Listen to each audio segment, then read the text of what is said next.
बाबा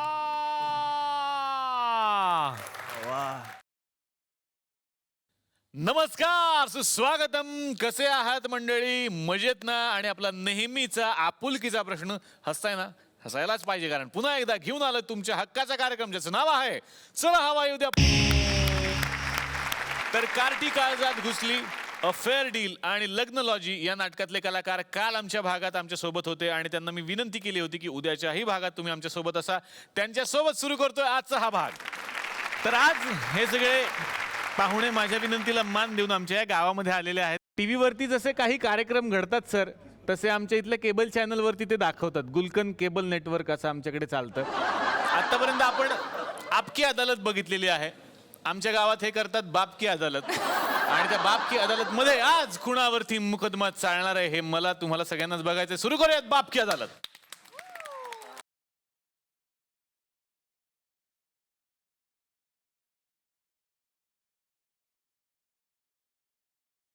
नमस्कार, मी लाजत शर्मा. बाप की अदालत मध्ये मी तुमचं स्वागत करतो. मोठमोठ्या सेलिब्रिटींना आपण इथे बोलवतो.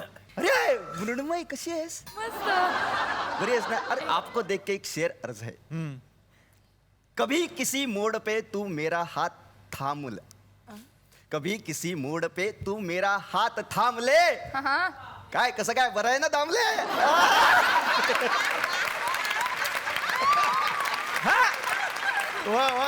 अरे चला धंद्याला लागूया. तर बाप की अदालत मध्ये आरोपीला बोलवण्यापूर्वी इथे जजला बोलवतो. इथे जज कोणी असतं, असं कुणी येतं मग काय नसतं. आपले आजचे जज आहेत झाडू कराटे स्पर्धेचे जज भारत गणेशपुरे.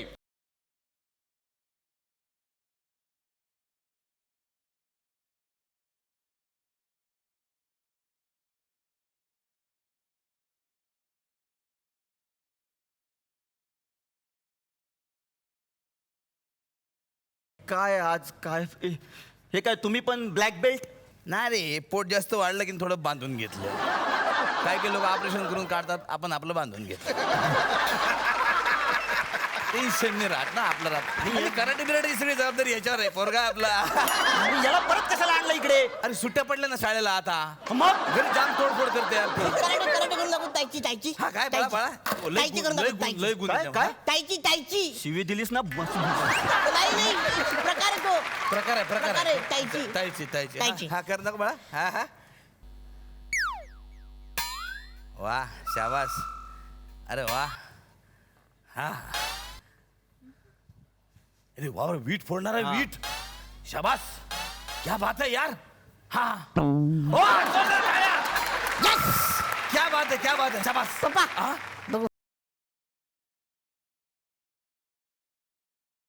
Yes yes.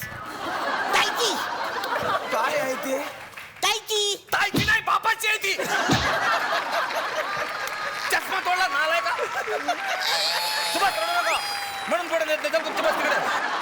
तर आजचे आपले आरोपी आहेत हा मला सगळ्यातलं सगळं कळतं असं म्हणणारे कतरीना कैफ यांना डाएटचे धडे देणारे आणि दिगंबर नाईक यांचे परममित्र आनंद इंगळे.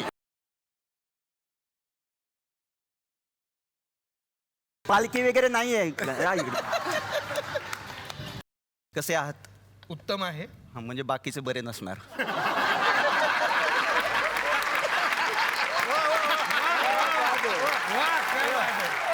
तुम्हाला सरकारी वकिलाची गरज आहे का? नाही. तरी पण देणार आम्ही. इथे सगळ्यांना कामं हवी आहेत.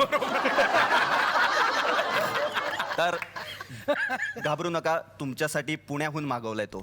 अरे वा. पुणेरीच आहे. जोरदार टाळ्यांनी स्वागत करूया सरकारी वकील के बद्रिके यांचं.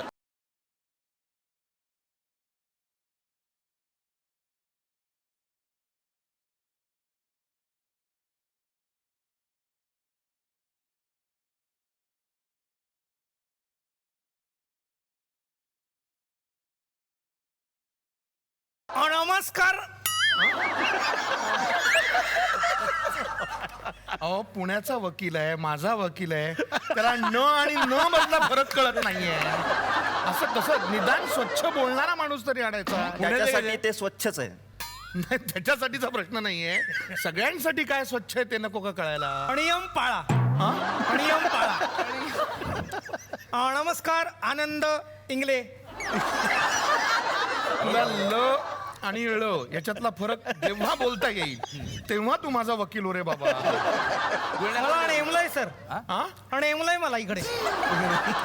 मी तुमचा सरकारी वकील आहे. कुठून आलात तुम्ही? मी भोसरीचा. माझं गाव. माझं गाव अच्छा गावाचं पुण्यात. नाव. अच्छा अच्छा पुण्यात. Very good very good. तर मी हा. ह्यांच्या बाजूने लढणार आहे आता. ही केस मी इथेच हारलोय मग. तर असं करू नका. इंगळे तुम्हाला कोर्टाने दिलेला वकील हा घ्यावा लागणार आहे. हे कोर्टाच्या इथे आपलं काय म्हणतात नियम त्याला म्हणतात त्याला. नियम आहे. चला कोर्टाला कारवाई सुरू करा. भाकर वरीवर हात ठेवून शपथ घ्या. सर चोरू नका सर, ठेवा. नुसता हात ठेवा सर आणि शपथ घ्या. हा. जे काय बोलन ते खरं बोलन. जे बोलीन ते खरं बोलीन. नाही नाही सर, लक्ष द्या. जे काय बोलन ते खरं बोलन. आई रक्ता शपथ. जे बोलन ते खरं बोलन. येईल सर, येईल. आई रक्ता शपथ. नाही मला हे येईल का नाही हा प्रश्न नाहीये. हे मला म्हणायचं नाहीये. सर बघा सर. कोर्टाचा अपमान होतोय. जे काय सांगेल ते कोर्टापुढे बोललं पाहिजे. आई रक्ता शपथ. वाट लावा माझी उभ्या महाराष्ट्रासमोर. आय रक्ता शपथ. जे काय बोलन ते खरं बोलन जे काय बोलन ते खरं बोलन. आणि सगळे दिलाचा राज खोलन. जा रे जा तू ना. शपथ. आणि सगळ्या दिलाचा सगळे आणि सगळे दिलाचा राज खोलन. दिलाचा राज खोलन. एक मिनिट आधी आरोपी आत घ्या. आरोपीला आत घ्या. चल. माय गॉड, एक मिनिट थांबा. तुमची कारवाई मी थांबवलेली आहे, पण याला आधी आत घ्या. कोण आहात तुम्ही? नाव काय तुमचा? सायनिस्ट. सायनिस्ट म्हणजे मी शोध लावतो सर. कुठं राहता कुठं तुम्ही? सायनिस्ट. अरे सायन्स कळलं. राहता कुठं ते सांगा. सायनिस्टला राहतो.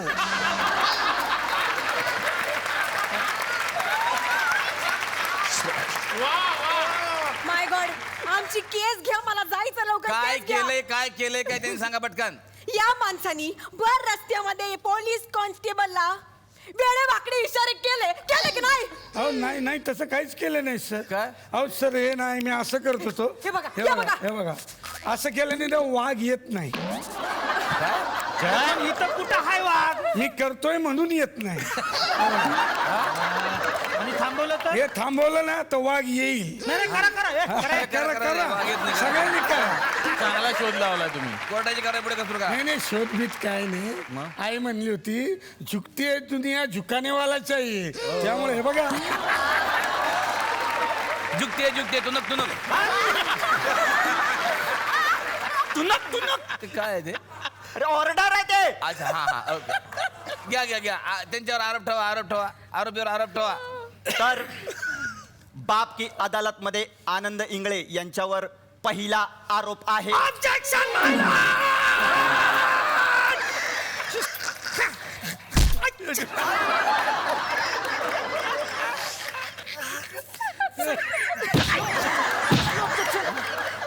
आरोप केला मी केला आरोप मी केला. चला तर हा बाप की अदालत मध्ये आनंद इंगळे यांच्यावर पहिला आरोप आहे. तुमच्यावर असा आरोप आहे की तुम्ही सहकलाकारांची नेहमी दिशाभूल करता. म्हणजे शेवटच्या दिवसापर्यंत तुम्हाला तुमच्या नाटकातले संवाद पाठ नसतात. थोडंसं वेगळं उत्तर आहे माझं. शेवटच्या दिवसापर्यंत हे जरा चुकलंय. हा मला बऱ्याच वेळेला नाटक सुरू झाल्यानंतर सुद्धा संवाद पाठ होत नाही. हा आरोप का केलाय मला माहिती नाही. म्हणजे हा तुम्हाला कोणी सांगितला आणि माझ्या कुठल्या सहकलाकारांनी सांगितला हे मला जरा बघायचं आहे. काय करणार तुम्ही? नाही कारण हे काय हा माझ्यावरच्या असूयेपोटी केलेला आरोप आहे, हा मला अमान्य आहे. मला संपूर्ण डायलॉग पाठ असतात. वस्त्रहरण मधला एक डायलॉग म्हणून दाखवा.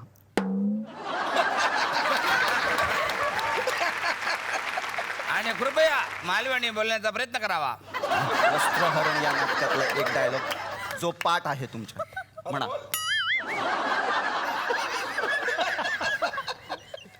नाही, वस्त्रहरण मध्ये नाही नाही, तुम्हाला पाठ नाही, तुम्ही आता म्हणाला होता. नाही, असं नाही, मी आत्ता म्हणाला होता. वस्त्रहरण सगळं पाठ असतं माझ्या. सांगा आता काय पाठ बरोबर आहे, सगळं पाठ असतं माझ्या. फक्त मला वस्त्रहरण मधलं एवढी एक तर माझी भूमिका नव्हती नाही, त्याच्यामध्ये. काय छोटी का असे ना, बोला ना, ते छोटीच होती काय अजून काय राहुला काय काय? काय पाठ आहे, मला पाठ आहे. मंगेश कदम होते त्याच्यामध्ये. मंगेश सर, मला सांगा, मी कधीतरी विसरायचो? नाही, मला फक्त लक्षात राहायचं नाही. या दोन वेगवेगळ्या गोष्टी आहेत. मग काय आता बरं, त्या नाटकामध्ये तुम्ही बोलू नका, कारण त्या नाटकातले जे कलाकार मालवणी बोलणारे म्हणून घेतले होते ते साधी भाषा बोलायच्या लायकीचे लोक नाही. तुम्ही चांगलं बोलायचात मालवणी. मी आता नाटकात होतो ना, म्हणजे मी पण आलो ना त्यांच्यात. त्या नाटकाने मात्र आमचे एक सरकारी वकील त्याच्यात होते. हा. त्यांना विचारा, मी किती भराभरा आणि व्यवस्थित बोलायचो. मला माहिती आहे सर. म्हणा नाही रे, मला माहिती आहे रे. माझा साधारण मालवणी पुण्याच्या मुळामुठेच्या काठी जन्माला येऊन तिथेच त्याचे दहन झाले इतपतच आहे. तुम्ही सहकलाकारांना अंधारात ठेवता, यावर सरकारी वकिलाचं काय म्हणणं आहे? मुलात ते अंधारात का ठेवतील? ते काय एमईसीबी आहेत? का ठेवतील मला सांगा. आणि काजव्याला कोणी विचारतं का की तुझा प्रकाश तू कुठून आणतोस? अरे जा स्वतःच्या घरात जाऊन. सर माझा पॉइंट ऐकून घ्या. सर माझा पॉइंट ऐका. ते जर अंधार करत असतील तर तुम्ही तुमच्या घरचे दिवे लावा ना. सिंपल आहे सर. मग काजवा कुठून आला? काजवाच काय? सरळ साधं बोला, सरळ साधं बोल. हे बघा, कसेही असले तरी ते माझे वकील आहेत. तुम्ही त्यांना असं मारामारी करू नका. आता ना, म्हणत सर. होतात मला नको, मला नको नाही, म्हणून. बरोबर आहे, मी म्हणत होतो. प्रेम आहे त्यांचं माझ्यावर. मग माझं हे नाहीये. जास्त होतं, कारण अतिच होतंय. प्रेम आहे, तुम्ही बाजू घेतली म्हणजे प्रेम आहे लगेच म्हणू नका. वैभव बांगलेच्या बाजूनी पण बोलतो मी. प्रेम आहे माझं त्याच्यावर. नाही सर. आहे की नाहीये हा सांगूनच टाका. प्रश्न खूप वर्ष पडलाय रे मला. सर मला एक प्रश्न पडलाय. दिव्याचा शोध कुणी लावला असं नो? सर यांचं काय आता? तुमचं काय? कुणी लावला? मी कसं काय राहुल? हे मी आधी लाईट लावली, खाटेखाली बल्ब पडला होता, तो घेतला आणि त्याला लावला. वागायला. तर बाप की अदालत मध्ये आनंद इंगळे यांच्यावर पुढील आरोप आहे. तुमच्यावर आरोप तुमच्या भावाने केलाय. तुम्ही घरी मदत करत नाही, तुम्ही घरात काम करत नाही, आणि काम केलं तर ते वाढवून ठेवता. तुमच्या घराचं शिफ्टिंग चालू होतं. मित्रांनी भावाला विचारलं काही मदत हवी आहे का, तर भाऊ म्हणाला हो, आनंद इंगळेला इथून घेऊन जा. घरामध्ये मी भरपूर कामं करतो. मग तेच नको असतात त्यांना. तुम्ही जी कामं करतात ते नको असतं त्यांना. वाढवून ठेवता तुम्ही कामं. नाही, नाही. असा आरोप आहे.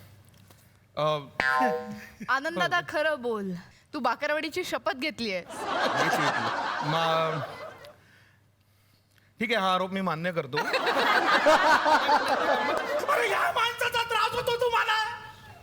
अरे हा माणूस म्हणजे फणस आहे, फणस. वरतून जरी काटेरे दिसत असला ना तरी आतून असा गुलगुलीत आहे, गुलगुलीत गर्यांसारखा सोनेरी. गुलगुलीत असं म्हणाले तुम्हाला? गुलगुलीत आहेत ते. कधी आंब बघितलं? आंब हा काय? आंब. अरे हा आंबा म्हणतात. सर तेच ते. हे बघा सर, मी तुम्हाला दाखवतो. हे बघा सर. 1200 रुपये डझन सर, 1200 रुपये डझन आहे. सर मी 800 ला देतो, घेता का एक पेटी?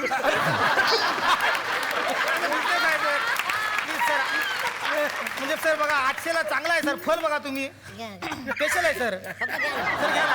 800 म्हणजे जास्त होतं ते. ए कितीला दिला? हे 750 ला देतो. 650.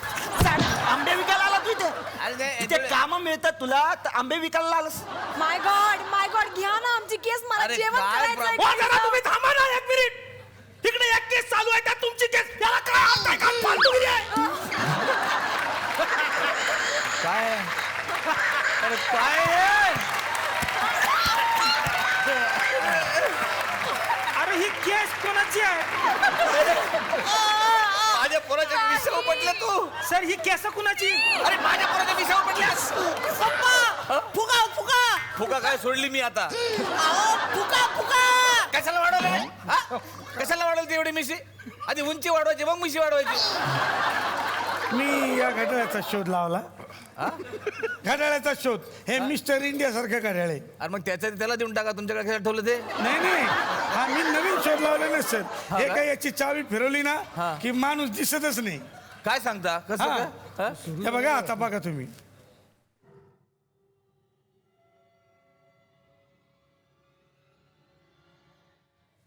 हा? सर दिसतोय मी. अरे कुठं काय काहीच नाही. बघा आता बोलल्याच्या सर मी दिसत नाही. अरे दिसत नाही म्हटलं मी. काहीच नाही. जादू नाहीये म्हटलं. दिसून राहिलं तुम्हाला. नाही सर तुम्ही बघा ना आता तुम्हाला दिसतोय का मी? अरे हा दिसतो म्हणजे माझ्या समोर उभा आहे. सर तसं नाहीये. हा? तुम्हाला दिसतोय तो तिथं नाही हा. मी इथे. आता सांगा मी कुठे? अरे तू इथंच आहेस. नाही सर मी तिथं नाही सर मी इथं आहे सर. वागाला तर बाप की अदालत मध्ये आनंद इंगळे यांच्यावर पुढील आरोप आहे. तुम्ही इतरांच्या टॅलेंटला वाव देत नाही. नवकवींच्या प्रतिभेचा तुम्ही गळा पकडता. हाही आरोप मला मान्य नाहीये. इतरांच्या टॅलेंटला आपण कोण वाव देणार आहे किंवा न देणार आहे म्हणजे. पण एक फार मोठे कवी आहेत त्यांची कविता तुम्हाला अजिबात आवडत नाही का? कोण बरं? समाजकवी वाचस्पती पुष्कर श्रोत्री. अरे हा कवी कधी झाला? कवी कुणीही कधीही होऊ शकतं. त्यांच्या कविता तुम्हाला का आवडत नाहीत? किती छान करतात त्या कविता. किती छान. मी त्या दिवशी वाचली एक कविता. असे का असे का असे का, बेलाला पाने तीनच का, ताटाखाली वाटीच का, वाटीत दूधच का, दूध मांजर पिऊन गेलीच का. पुष्कर श्रोत्री. अरे वा ग्रेट रे बाबा. किती छान कविता आहे. सगळ्यांना काही उगाच विदर्भाचा म्हणून सगळ्याला ग्रेट म्हणू नका. ते कल्पना सर किती काय काही काय कविता आहे का? हो, छान आहे मी कविता. तुम्हाला सांगू का, मला पुष्कर श्रोत्री कविता करतात हे मुळात आधी माहिती नव्हतं. अच्छा. ते करत असतील तर त्यांनी त्या ताबडतोब थांबवल्या पाहिजेत असं माझं मत हे आहे. तुम्ही ठरवू नका. त्यांनी थांबवायचं की ते करत राहणार. नाही हे बरोबर नाही. हा आमच्यावरती आरोप करता तुम्ही. कसले आरोप? की तुम्हाला त्यांच्या कविता आवडत नाहीत म्हणजे त्यांच्या तुम्ही काय गळचेपी करता म्हणून. हो. अरे बापरे मी हे करून आरोप सिद्धच करतोय नाही का. कवितेमध्ये प्रतिभा हवी, प्रतिमा हवी, कला हवी. जशी आता तुम्ही माझीच कविता घ्या ना सर. कवी कुणीही होऊ शकतो. लक्ष देऊ नाही का? अगर मेरी टिंगल करके तुम करोगे मेरा छळ, अगर मेरी टिंगल करके तुम करोगे मेरा छळ, मिलेगा लगेच तुम्हें तुम्हारे बुरे कर्मों का फल. क्या बात है. बघा मारूंगा वेट की छड़ी से आहा. तो उठेंगे आंग पे वल. दर्द है सर दर्द. और तभी तुमको समझ में आएगा और हो जाओगे सूत के जैसे सरल.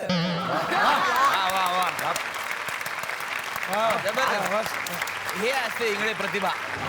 बघा सर.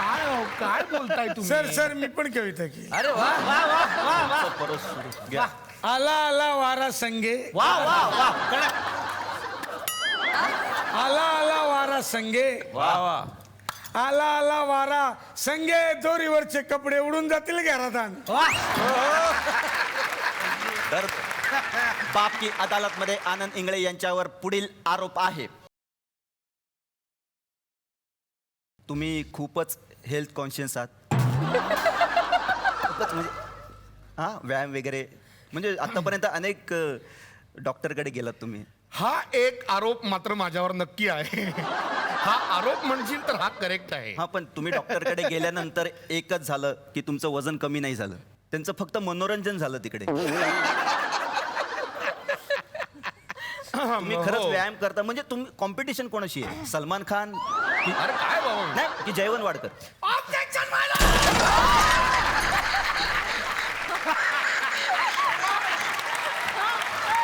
अरे होऊन घातलं डोकं. कौल अरे कौल फोडले त्याच्या डोक्यावर. अरे अरे होत नव्हता म्हणून देवाकडे कौल मागून घेतला रे. सर मग देवाचा कौल मिळाला असं समजा ना. कसा? माझं नाव देवा आहे सर. अरे पोरगा आहे रे माझं, ते सुट्ट्या लागल्या म्हणून आणलं त्याला. कोर्टात तोडफोड करू नका, सरळ सरळ बोला काय बोलायचं आहे ते. सॉरी. ते वजन कमी करत नाहीत यावर बोलतोय आपण. एक मिनिट. अरे माणसाच्या शारीरिक वजनावर जाऊ नका, त्याचं सामाजिक वजन बघा. सामाजिक वजन. सर या आपण तुमचं सामाजिक वजन करूया. या Please, sir, या. नाही सर नाही हे अति होत आहे, हे नाही. मुद्दाम आहे हा. सर नाही नाही, सर sir, नाही, लोकांना प्रूव्ह करा दाखवून सर द्यायचं. नाही. अरे काय प्रूव्ह करायचंय मला? मी असं म्हणतो की म्हणू नका ते दाखवा करून. नाही तुम्ही 4 लोकांमध्ये असं 4 लोकांना महाराष्ट्र समोर 4 लोक या आता कसला विचार करा. काय वजन बिजन करायला लावता रे? समाजातलं वजन दाखवूया आपण. करा सर या करा. सर तुम्ही प्रूव्ह करा. हा करा सर. दामले सर जरा बरोबर चला माझ्या. नाही माझ्या बरोबर चला. आधी तुमचं वजन बघूया मग माझं. नाही एक एक पाय ठेवूया तुझं. दोघं एकसाठी उभा राहा. काटा काटा तुटल, काटा तुटल. 60. 160. 60 किलो सरांचं आणि 160 किलो आनंद सरांचं. अरे 20 किलो. 160 किलो एक, 160 किलो दोन. कैसा किलो दिया? तुमको कितना किलो चाहिए? 2 किलो पे 1 किलो फ्री है. थोड़ा कम करो ना. अरे वो कम नहीं कर रहा, तुमको क्या है? अरे तू वकील आहेस का दलाल आहेस? तू विकायला काय निघालाय? आनंद इंगळे यांनी आपल्यावरचे सगळे आरोप मान्य केलेले आहेत, पण खरोखर बघितलं तर आनंद इंगळे हे फार मोठी हस्ती आहे. नुसतं महाराष्ट्रातच नाही तर जगभरात जिथे जिथे मराठी लोक आहेत तिथे तिथे आनंद इंगळे हे फेमस आहेत. त्याबद्दल जोरदार टाळ्या त्यांच्यासाठी एकदा वाजवा. तुम्ही झोपा ना. सर, त्यांना त्रास होत होता, झोपा म्हणलं, बाकी काय नाही सर. झोपवलं मी. अरे उठला होता रे कसा बसा तो. सर, झोपू द्या. लहान लेकराला झोप पूर्ण झाली पाहिजे सर, मला माहिती आहे. तुमचं चालू द्या. अरे मेंदूतून जाईल तो. आहेस ना रे बेटा? हा बस झोप झोप. तर आनंद इंगळे यांची प्रतिमा खूप मोठी आहे. तर आज या कोर्टात आले, हा खरं तर कोर्टाचा मान मानला पाहिजे आपण. म्हणून आनंद इंगळे यांना एक सौम्य शिक्षा आपण देतो का बा, तुम्हाला जे गाणं तुमच्या आवडीचं असेल त्या गाण्यावर तुम्ही डान्स करा सर.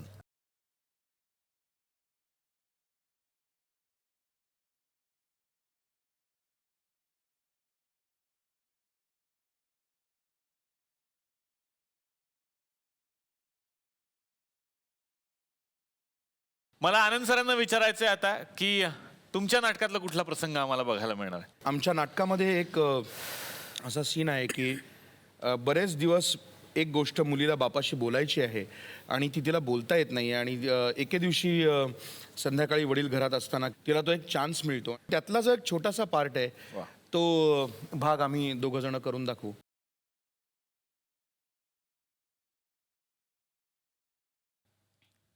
किती काय?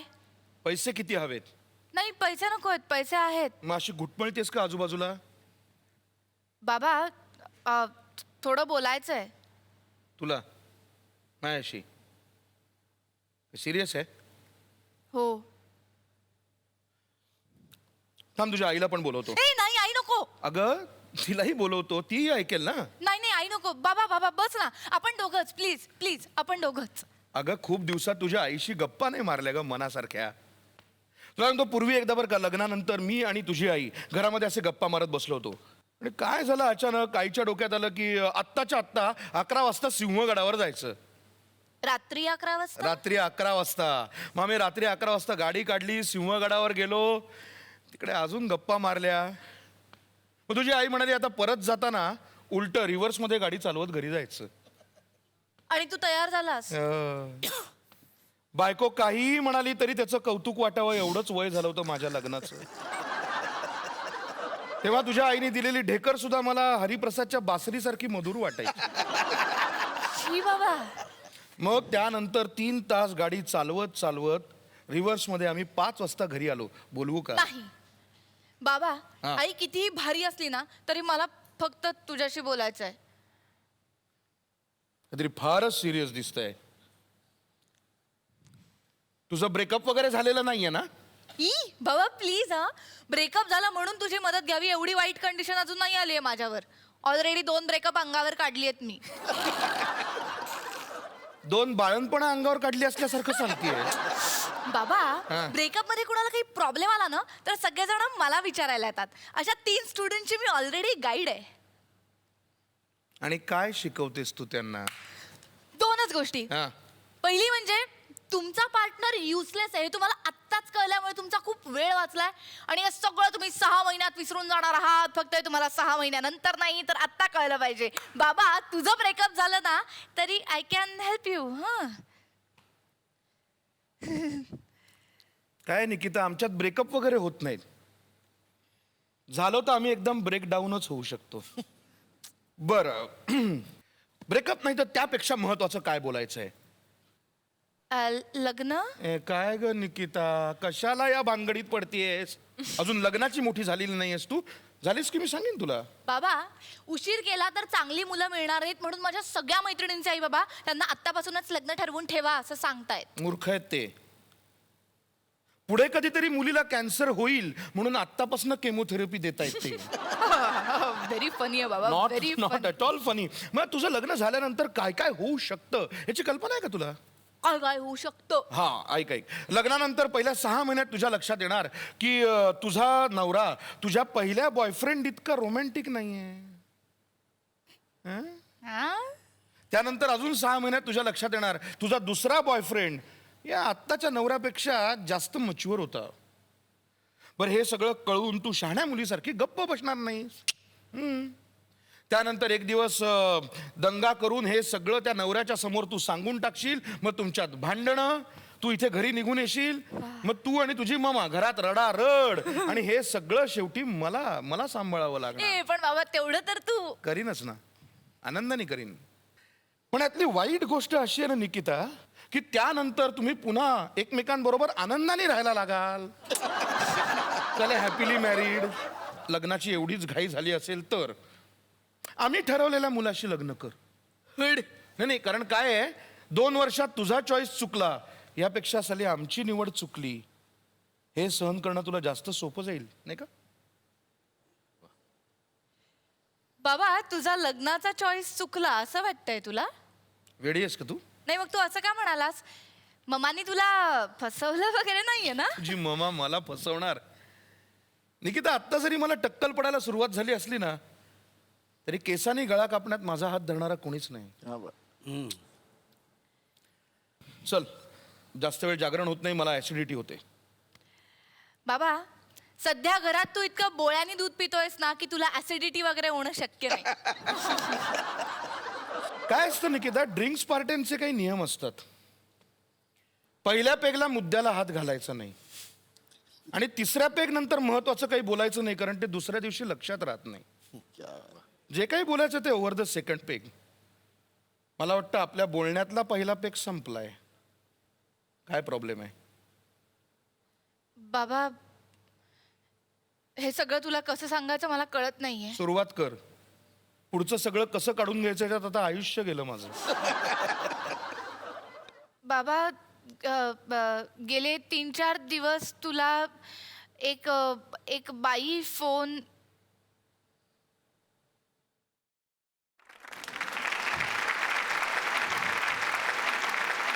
त्याच नाटकामध्ये यांच्या सोबतीनं आणखीन 3 कलाकार आहेत. त्यांना सुद्धा या मंचावरती मी आमंत्रित करणार आहे. जोरदार टाळ्यांनी आपण स्वागत करूयात मंजुषा गोडसे, सौरभ गोगटे आणि नचिकेत देवस्थळी यांचं.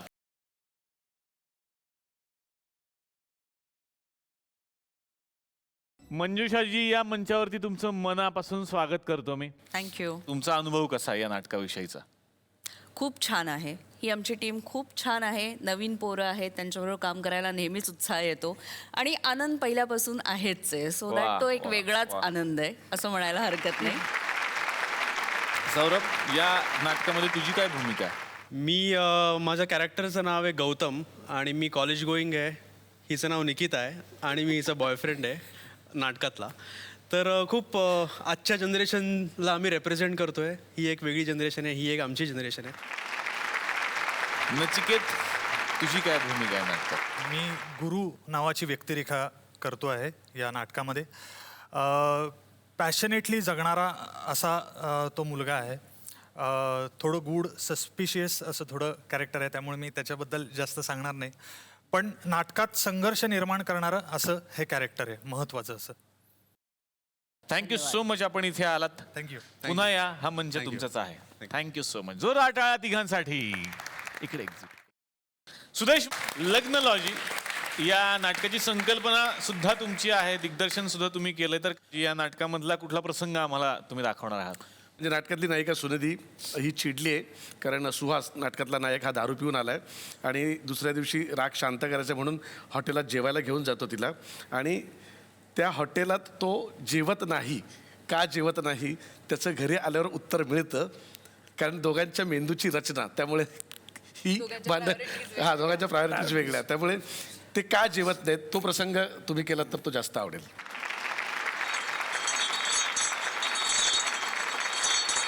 मोठ्या आयटीत मला जेवायला घेऊन गेला हॉटेलमध्ये आणि खाऊन काय आलो, गाडीवरची पावभाजी. ते सगळं सांगायची काय गरज आहे?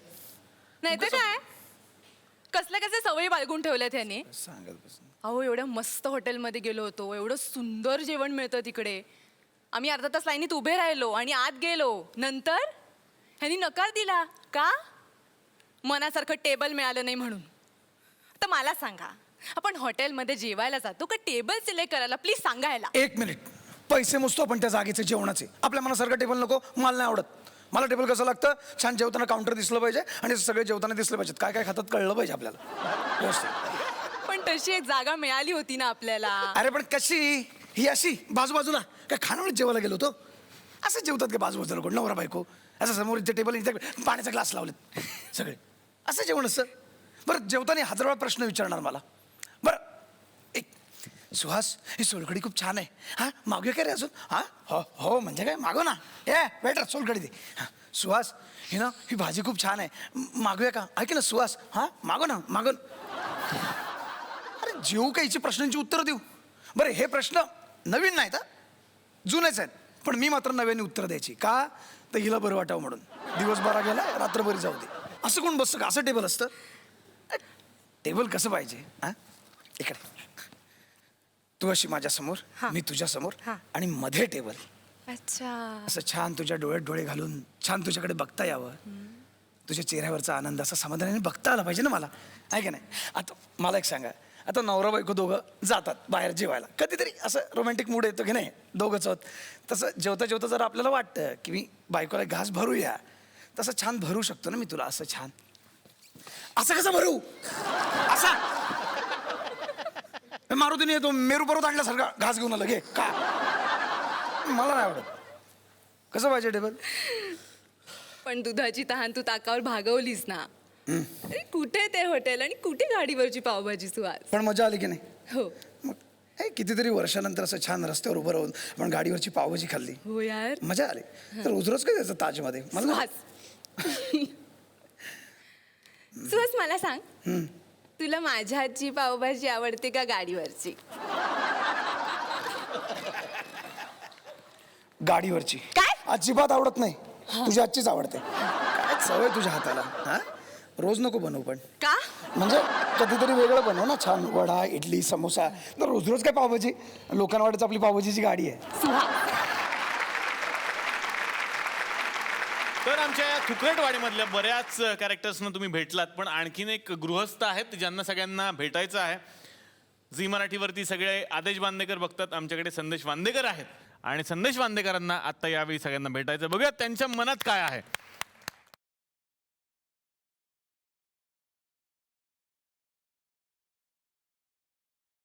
आज तेजश्री प्रधान या ठिकाणी आलेले आहेत, मृण्मयी देशपांडे आलेले आहेत. आता अभिज्ञा म्हणे नाव माहित आहे मला, नाव माहित आहे, पण जरा थोडासा प्रॉब्लेम. मी काय म्हणतो मॅडम, तुमचं एखादं घरचं नाव नाही का स्वस्त्यातलं? असं काय घरी तुम्हाला बाली पिंकी वगैरे काय असं? अभि अभि, अरे अभि ना जा, चला. तर अभि मॅडम इथं आलेले आहे, पण खास तुम्हाला म्हणजे सांगायचा उद्देश काय माहिती का सर, म्हणजे आता मे महिना आहे, माझ्या पोरीचं लग्न आहे सर. अरे वा, त्याच्यामुळे काय झालं हे की पण मी- सगळे आपल्या मुलींना घेऊन आलेले आहेत. नाही नाही, हा ते सगळे आपल्या पोरीला घेऊन आलेले आहेत, म्हणजे माझ्या पोरीचं पण लग्न आहे. पण कसं आहे मॅडम, म्हणजे तुमची जी कला आहे ती अशी तमाम महाराष्ट्रापर्यंत पोहोचावी म्हणून मी काय केलं की मी म्हटलं ज्या काही सामान घेऊन ये, पोराला माझ्या सांगितलं का, म्हटलं काही सामान घेऊन ये आणि ह्या एवढ्या मोठ्या मोठ्या लोक आले त्यांच्याकडनं आपण रुखवताचं काही सामान बनवून घेऊ बा, असा एक उद्देश माझा. चला, साहित्य आपल्या ठिकाणी आलेलं आहे. चला सर, तुम्ही पण जरा सजेशन देऊ शकता. तुमची वेळ सुरू होते आता.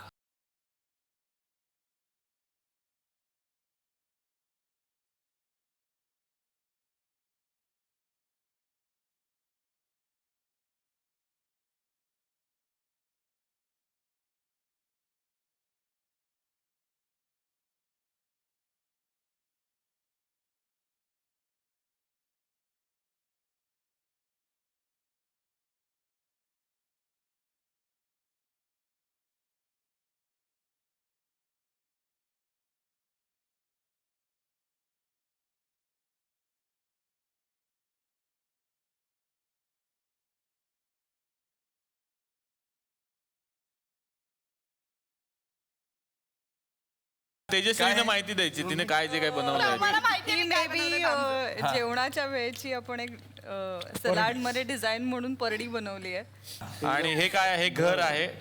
एक रिप्रेझेंटेटिव्ह तिचं सासर म्हणूया आपण. मुलगी तिचे सासरी कधी निघाली आग लागू म्हणून. शकते असं त्याचं म्हणणं आहे. त्याच्यामुळे सासर थोडं तापट डोक्याचं दिसतं. इकडे काड्या लागलेल्या आहेत आधीच. जज्वल मृण्मयी, ही खुंटी आहे, ही खुंटी आहे, याच्यावर तुम्ही किल्ले बरोबर, किल्ली अडकवण्यासाठी एक तिने एक हे बनवलं. अरे वा. हा, व्हेरी गुड, व्हेरी हे गुड. सगळं जर तुला करायचं होतं तर मग आधी पपई का कापलीस तू? नंतर ह्या काडेपेट्या का जोडत होतीस? आणि आता ज्या एका प्रोडक्टची नासा सुद्धा वाट बघत होते, नासाहून काही शास्त्रज्ञ शास्त्रज्ञ ज्या प्रोडक्टची इकडे वाट आलेले बघत होते, तेच हे प्रोडक्ट. हा मुलगा, ही मुलगी, ह्यांचं लग्न आहे. सो मी त्यांचे रिप्रेझेंटेटिव्ह म्हणून मी असं ठेवलंय की लोकांना येऊन कळेल हा मुलगा आहे. लॅम्प बनवलाय जो इथे तुम्हाला दिसतोय. आपण बल्ब इथून सोडू शकतो आणि हा इथे ठेवला तर इथे बल्ब उभा ठेवून हा लॅम्प होऊ शकतो. आणि लोड शेडिंग मध्ये लाईट गेली तर तुम्ही खाऊ पण शकता ते. तुम्हाला लक्षात आलंय का की ह्या बायका त्यातल्या त्यात फक्त नट्याच होऊ शकतात? तर आता या मंचावरती मी आमंत्रित करणार आहे अ फेअर डील या नाटकाचे निर्माते मोहन पटेल, किरण शर्मा आणि शेखर लोकरे यांना.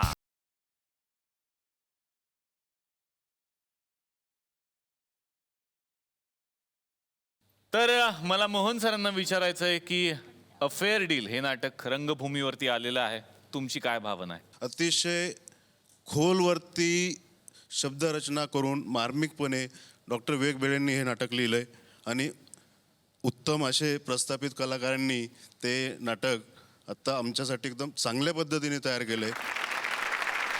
आणि आता मी आमंत्रित करतो लग्नलॉजी या नाटकाचे निर्माते अशोक शिगवण आणि राजेश घाडगे यांना.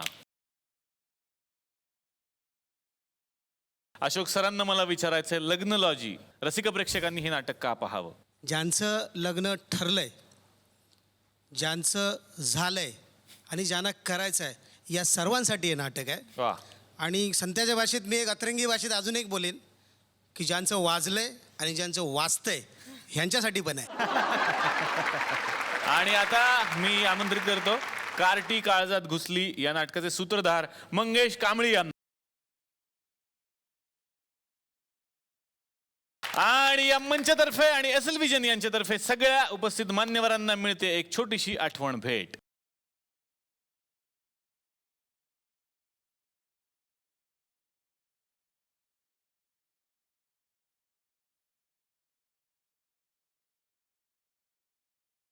तर मंडळी, पुन्हा एकदा अशीच धमाल करण्यासाठी आणखीन काही नवीन कलाकारांच्या सोबत, नवीन कलाकृतींसोबत आपण भेटणार आहोत तुमच्या हक्काच्या या व्यासपीठावर, ज्याचं नाव आहे चला हवा येऊ द्या.